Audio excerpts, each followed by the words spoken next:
What's up guys, Alex here with a quick edit set node and merge tutorial. So let's just talk about what the edit set node is good at. Right now I have it, so pretend I'm just setting up a workflow. It can do whatever we want it to do, but it's going to simulate data coming in. So in this case we have a trigger node here, we have these edit set nodes, and inside this edit set node I've just set it, I've done manual mapping, I set these fields, and I've just set them to the name is branch 1, password is this. Then I have this data branch 1 dot name. You'll see what that does with data branch 1 dot password.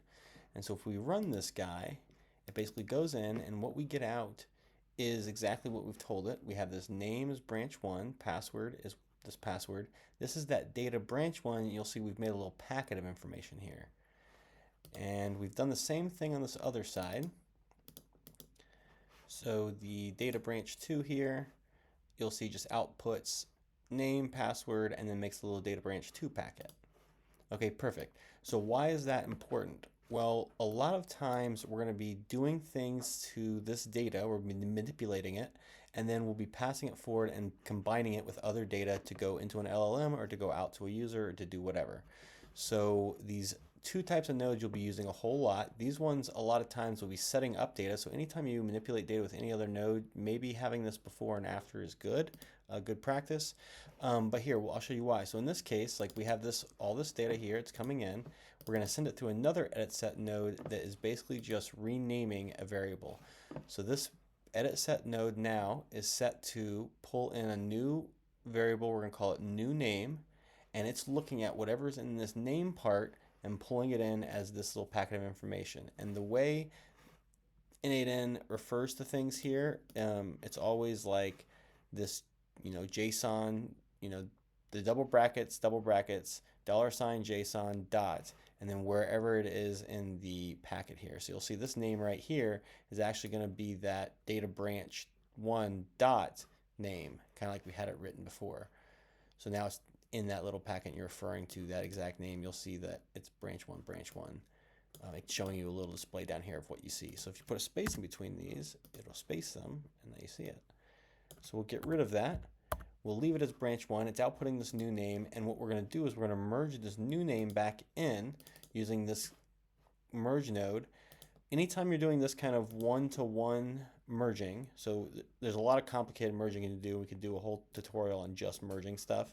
But this is the basic combine. So we have a one item in. We know it's always going to be 1 and 1. We can just combine all possible combinations because we're not going to get like a whole ton of like 10,000 combinations. We're just going to get just the one combination coming out. And all we're doing is adding this new variable back into our little packet. So you see this is that same packet of information we had before, only now we have this new name branch 1. And so this is a way to rename a variable. So we've just renamed the variable, we've added it back in. We can do that anytime we want, especially before these merges with other packets that are similar. So again, we have this packet down here, and if we look at it, it is very similar to our branch 1, only it has name, but it's branch 2, has a different password, but has that password field, has its own packet that's named something different, which will be interesting later. When we pull this merge in, what we're going to do now is mix these two together. You'll see what's happened now is our packet has converted. So we still have that new name, so that new variable that we created where we saved branch 1's name, we have it stored here. Our old name was overwritten by branch 2 because we combined them and it has the same variable name. Our old branch is overwritten, our password is overwritten, but we were able to carry forward both little packets of information. So this just gives you a couple different ideas of how you can use these merges and how you can set up your data just before a merge so that it passes through correctly, so that you're getting like the packets of information you want. You can use as many dots as you want in these edit set nodes. So for example, if we do this, if we go, just do data dot, you can say whatever you want here. It just puts it, think of these as like little folders you're basically putting it in or whatever, just different levels. So now when we run this and we look at it, you're going to see it's in a little data packet now that has the data branch 2. So then you can have different packets here. So another interesting node that goes along with this is a node that takes in, and you can just have make a regular code node for this. This is just a pro tip at the very end of this video. So if you just have a code node here, make one of these nodes, ask one of the LLMs to make you a node that will take in all items and output one item in a, or all items and output it in a packet named whatever. And then you'll see how it does it and just say make it generic so that you can always use it. You can add it to that library that we're creating on the other side, and we'll create that for another video. This has just been basic on the edit set, and we can go deeper if you guys want to. Let me know in the comments.